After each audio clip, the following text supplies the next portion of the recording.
আজকের এই আয়োজনে সবাইকে স্বাগত। আয়নার সামনে দাঁড়িয়ে যখন ঝরতে থাকা চুলের দিকে নজর যায় তখন ভেতর থেকে একটা ভারী দীর্ঘশ্বাস বেরিয়ে আসাটা একদম স্বাভাবিক, তাই না? একসময় সেই ঘন সুন্দর চুল, যা হয়তো ছিল আত্মবিশ্বাসের প্রতীক, সেটা যখন চিরুনিতে আটকে থাকতে দেখা যায়, সেই কষ্টটা আসলেই ভাষায় প্রকাশ করার মতো নয়। অনেকেই এই যন্ত্রণাদায়ক অভিজ্ঞতার মধ্য দিয়ে যান, কিন্তু ভাবার বিষয় হলো, হারানো সেই চুল কি সত্যিই চিরতরে হারিয়ে যায়? প্রকৃতি কি এর কোনো সমাধান রাখেনি? আজকে আমরা এমন একটা প্রাচীন অথচ পুরোপুরি বিজ্ঞানসম্মত রহস্য উন্মোচন করতে যাচ্ছি, যা এই সমস্যার একটা দারুণ সমাধান হতে পারে। আচ্ছা, চলুন এবার মূল বিষয়ে ঢোকা যাক। আমাদের রান্নাঘরের অত্যন্ত পরিচিত আর ঝাঝালো একটা উপাদান, হ্যাঁ, পেঁয়াজের কথাই বলছি। যুগ যুগ ধরে দাদি নানিদের মুখে চুলের যত্নে পেঁয়াজের রসের দারুণ সব জাদুকরী গুণের কথা শোনা গেছে। কিন্তু প্রশ্ন হলো, এটা কি শুধুই একটা লোকজ বিশ্বাস, প্রাচীন কোনো টোটকা, নাকি এর পেছনে সত্যি কোনো অকাট্য বিজ্ঞান লুকিয়ে আছে? আজকের এই আলোচনায় আমরা প্রচলিত সেই লোককথা থেকে বেরিয়ে আসব এবং দেখব কিভাবে একেবারে সাধারণ একটা উপাদান চিকিৎসা বিজ্ঞানের মনোযোগ কেড়ে নিয়েছে। এর ভেতরের বিজ্ঞানটা আসলে কি?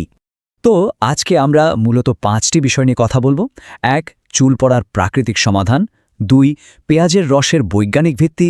3. এই জাদুকরী মিশ্রণ তৈরির পদ্ধতি। 4. পেঁয়াজের গন্ধ দূর করার উপায়। হ্যাঁ, গন্ধের ব্যাপারটা নিয়ে একদম চিন্তা করার দরকার নেই, আমরা এটা নিয়ে বিস্তারিত কথা বলবো। আর সবশেষে 5. এর সঠিক ব্যবহার এবং সতর্কতা। শুরুতেই আসছে আমাদের প্রথম বিষয়, চুল পড়ার প্রাকৃতিক সমাধান, মানে হারানো গৌরব ফিরে পাওয়ার উপায়। এবার আসা যাক দ্বিতীয় অংশে, পেঁয়াজের রসের বৈজ্ঞানিক ভিত্তি। মানে লোককথার বাইরে গিয়ে বিজ্ঞান আসলে কি বলছে। এটা কিন্তু কোনো মিথ নয়, রীতিমতো একটা পরীক্ষিত ডার্মাটোলজিক্যাল ট্রিটমেন্ট।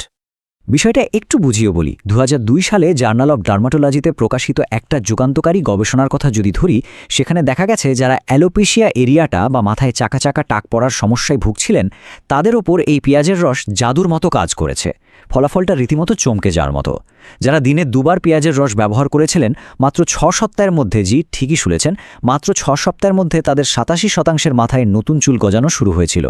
এই অকাট্য ডেটাই প্রমাণ করে দিচ্ছে যে ব্যাপারটা আসলে কতটা কার্যকরী হতে পারে। তো এই জাদুকরী ক্ষমতার পেছনের মূল রহস্যটা কি? রহস্যটা লুকিয়ে আছে সালফারের মধ্যে। কেরাটিন হচ্ছে আমাদের চুলের মূল গাঠনিক প্রোটিন, আর এই কেরাটিনের গঠন আর শক্তির জন্য সালফার একেবারে অপরিহার্য। পেঁয়াজে কিন্তু প্রচুর পরিমাণে সালফার থাকে।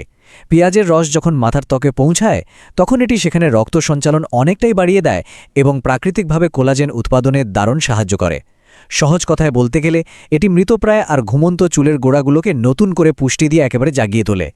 এছাড়া পেঁয়াজে রয়েছে কোয়েরসিটিন নামের দারুণ একটা শক্তিশালী অ্যান্টিঅক্সিডেন্ট, এবং এটি চমৎকারভাবে বুঝিয়ে দেয় যে চুল গজানোর জন্য শুধুমাত্র পুষ্টি কিন্তু যথেষ্ট নয়, মাথার ত্বকের পরিবেশটাকেও একদম সুস্থ থাকতে হয়। এই কোয়েরসিটিন মূলত মাথার ত্বককে যে কোনো ধরনের সংক্রমণ আর প্রদাহ থেকে রক্ষা করে। এটি স্ক্যাল্পে এমন একটা স্বাস্থ্যকর এবং সংক্রমণমুক্ত পরিবেশ তৈরি করে দেয়, যা নতুন চুল গজানোর জন্য একেবারে অত্যাবশ্যক। আচ্ছা, এবার আমরা আমাদের আলোচনা তৃতীয় অংশে যাব, এই জাদুকরী মিশ্রণ তৈরির পদ্ধতি। ভালো ফলাফলের জন্য কিন্তু নিখুঁত প্রস্তুতিটা ভীষণ জরুরি। এই মিশ্রণ তৈরির 2টো চমৎকার পদ্ধতি আছে। প্রথমটা হলো একদম সাধারণ বা ক্লাসিক পদ্ধতি। এক্ষেত্রে 3 থেকে 4টি লাল পেঁয়াজ ব্যবহার করা সবচেয়ে ভালো, কারণ সাদা পেঁয়াজের চেয়ে লাল পেঁয়াজে সালফারের পরিমাণ অনেক বেশি থাকে। ব্লেন্ড করার পর সবচেয়ে গুরুত্বপূর্ণ কাজটা হলো একটা পরিষ্কার চিজক্লথ বা সুতি কাপড় দিয়ে রসটাকে খুব ভালো করে ছেঁকে নেওয়া, কারণ পাল্প বা দানাদার অংশ যদি রসের সাথে একটুও থেকে যায়, তাহলে সেটা চুলে আটকে গিয়ে অনেকক্ষণ ধরে বাজে গন্ধ ছড়াবে। আর দ্বিতীয় পদ্ধতিটি 2018 সালের একটা গবেষণায় অনুপ্রাণিত, একটা দারুণ ডিআইওয়াই বা ঘরোয়া শ্যাম্পু তৈরি। একদম প্রাকৃতিক নারকেল বা ক্যাস্টর অয়েল সমৃদ্ধ শ্যাম্পুর সাথে ঠিক ব্যবহারের আগে আগে 1 থেকে 3 মিলিমিটার তাজা পেঁয়াজের রস মিশিয়ে নিলে সেটা চুলের গোড়ায় জাস্ট অসাধারণ পুষ্টি যোগায়। এবার চলুন একটা বেশ উন্নত পদ্ধতির সাথে পরিচিত হওয়া যাক। এটা হলো ডক্টর এরিক বার্গের বিখ্যাত 72 ঘন্টার ফার্মেন্টেড ফর্মুলা। প্রথম ধাপে পেঁয়াজের রসের সাথে 8 আউন্স পরিমাণ পানি মেশাতে হবে। এরপর এতে 1 চা চামচ সামুদ্রিক লবণ আর আধা চা চামচ কাঁচা মধু যোগ করতে হবে। এবার মিশ্রণটি একটা কাচের জারে নিয়ে স্বাভাবিক ঘরের তাপমাত্রায় ঠিক 3 দিন মানে 72 ঘন্টার জন্য রেখে দিতে হবে। যখন দেখবেন মিশ্রণটায় ছোট ছোট বুদবুদ উঠতে শুরু করেছে, তখন বুঝতে হবে যে এর ফার্মেন্টেশন একদম ঠিকঠাক হয়েছে। এই ফার্মেন্টেশন প্রক্রিয়াটা আসলে পেঁয়াজের রসের পুষ্টিগুণকে বহুগুণ বাড়িয়ে দেয় আর মাথার ত্বকের জন্য পিএইচ লেভেলটাকে একদম নিখুঁত একটা মাত্রায় নিয়ে আসে। এবারে আসছি 4 নম্বর পর্বে, পেঁয়াজের গন্ধ দূর করার উপায়। হ্যাঁ, এটাই হচ্ছে সেই মূল আপত্তি বা সবচেয়ে বড় সমস্যার জায়গা। আর এখন আমরা এর সমাধান নিয়ে কথা বলবো। পেঁয়াজের রস ব্যবহারের ক্ষেত্রে সবচেয়ে বড় ভয়ের জায়গা হলো এর তীব্র ঝাঁঝালো গন্ধটা।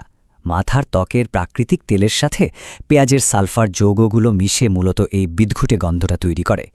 এখন এই স্লাইডের সবচেয়ে মজার বিষয়টা হলো আমাদের রান্নাঘরের একদম সাধারণ কিছু উপাদান দিয়েই কিন্তু এর দারুণ বৈজ্ঞানিক সমাধান সম্ভব।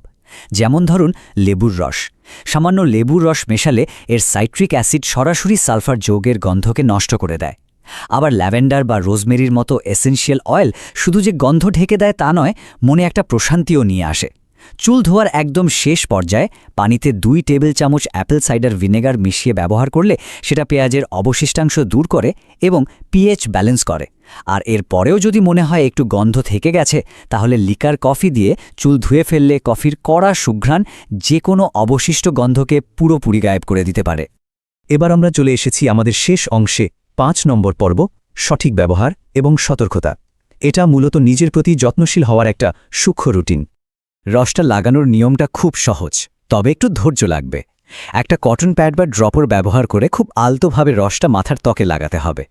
এখানে তাড়াহুড়ো করলে কিন্তু একদমই চলবে না। লাগানোর পর অন্তত 30 থেকে 60 মিনিট এটা চুলে রেখে দিতে হবে। এরপর কুসুম গরম পানি আর একটা মাইল্ড শ্যাম্পু দিয়ে ভালো করে ধুয়ে ফেলতে হবে। মনে রাখা জরুরি, রাতারাতি কিন্তু কোনো ম্যাজিক হয়ে যাবে না। এই রুটিনটা সপ্তাহে 2 বার করে অন্তত 4 থেকে 6 সপ্তাহ মেনে চলতে হবে, তবেই আসল পরিবর্তনটা চোখে পড়বে।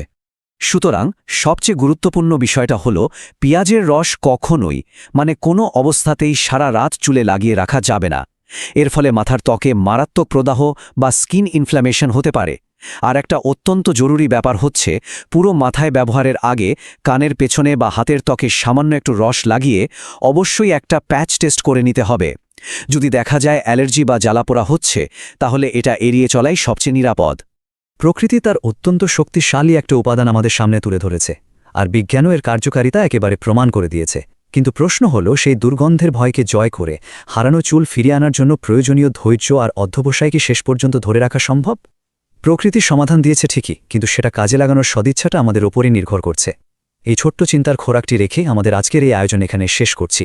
আশা করি বিজ্ঞান আর প্রকৃতির এই অসাধারণ মেলবন্ধন চুলের যত্নে একটা নতুন দিক উন্মোচন করবে।